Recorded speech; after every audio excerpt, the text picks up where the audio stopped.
क्या आप जानते हैं कि कौन सा ग्रह आपको किस समस्या में डाल सकता है? यदि दूसरे शब्दों में आप यह भी कह सकते हैं कि आपके जीवन में आने वाली कौन सी समस्या के लिए कौन सा ग्रह जिम्मेदार है। जैसे तो सबसे पहले बात करते हैं सूर्य ग्रह की। सामाजिक अपयश, पिता के साथ कलह या वैचारिक मतभेद, आंख, हृदय या पेट का कोई रोग होना इस बात को दर्शाता है कि जातक की कुंडली में सूर्य अशुभ स्थिति में है। जीवन में असंतुष्ट रहना और मुंह में बार बार बलगम का इकट्ठा होना भी सूर्य के पीड़ित होने की बात कहता है। बात करें चंद्रमा की तो चंद्रमा को मन का स्वामी कहा जाता है। जिस व्यक्ति का मन अत्यधिक चंचल होता है, हर समय मानसिक तनाव और कोई चिंता रहती है, तो ऐसे व्यक्ति का चंद्रमा अवश्य ही पीड़ित होता है।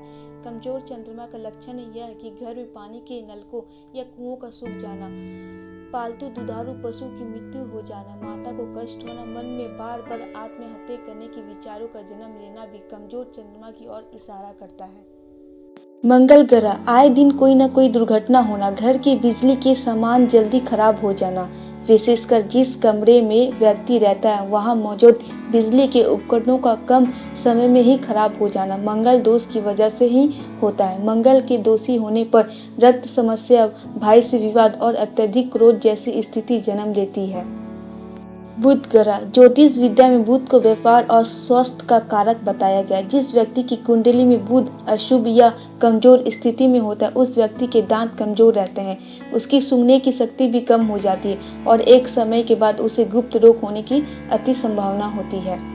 बात करें बृहस्पति की तो अगर किसी विद्यार्थी को पढ़ाई में समस्याओं का सामना करना पड़ रहा है, किसी के असमय बाल झड़ने शुरू हो गए हैं, अपमान का शिकार होना पड़ रहा है, व्यापार की स्थिति बदतर होते जा रही है, तो जरूर ही उसका गुरु यानी कि बृहस्पति ग्रह कमजोर है। बात अगर करें शुक्र की तो ज्योतिष के अनुसार शुक्र ग्रह मौज मस्ती, भोग विलास और आलीशान जीवन व्यतीत करवाता है। यदि तो लेकिन अगर किसी व्यक्ति की कुंडली में शुक्र सही नहीं है तो वह इस सब चीजों से वंचित रह जाते हैं। अगर बात करें शनि ग्रह की तो इसे धीमी गति का ग्रह कहा जाता है। अगर किसी की कुंडली में शनि पीड़ित या कमजोर होता है तो उस व्यक्ति का हर कार्य बहुत आराम से होता है। अगर आपको मकान का कोई हिस्सा गिर गया या टूट गया है तो यह कमजोर शनि की ओर इशारा करता है। वाहन से दुर्घटना या धड़ से निचले हिस्से से विशेषकर जांघों के हिस्से में परेशानी कमजोर शनि की ही वजह से होता है। अगर बात करें राहु की तो शक, संदेह, मानसिक परेशानियां, आपसी तालमेल में रुकावट, बात बात पर क्रोधित हो जाना, गुस्से एवं अपशब्द या गालीबाजी का भी उपयोग करना, हर बात का जवाब क्रोधित होकर देना, यह भी आपके राहु ग्रह की कमजोर स्थिति को दर्शाता है।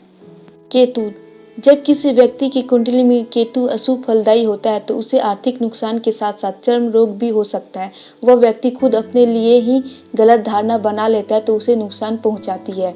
संबंधों में कड़वाहट का घुलना, मस्तिष्क हमेशा चिंताग्रस्त रहना, शत्रुओं की संख्या बढ़ना, सामाजिक संबंध खराब हो जाना, जोड़ों के दर्द में वृद्धि होना और किडनी से जुड़े रोग होना, यह सब केतु का ही प्रभाव है। देखिए, समस्या है तो समाधान भी है। ग्रह समस्या हर किसी के जीवन में आती है। हर किसी को ग्रह द्वारा दिए गए कष्टों को भोगना ही पड़ता है, लेकिन ऐसा तब होता है जब हम अपनी किस्मत को ही अपनी नियति बनाकर बैठ जाएं। अगर हम बात करें उपायों की तो हनुमान आराधना को हर ग्रह समस्या का काट माना जाता है। पवन पुत्र हनुमान पर विश्वास करना सिर्फ हम अपने जीवन की बहुत सी परेशानियों से पार पा सकते हैं, बल्कि हम एक नई दिशा भी हासिल कर सकते हैं। यदि तो आप चाहते हैं आपके 9 के 9 ग्रह बलवान हो जाए तो आप हनुमान आराधना जरूर से जरूर करें। इसके लिए नित्य रूप से हनुमान चालीसा, बजरंग बाण का अवश्य पाठ करें। इसको तमाम ग्रह समस्याओं से उबारने का भी एक स्रोत बताया गया है।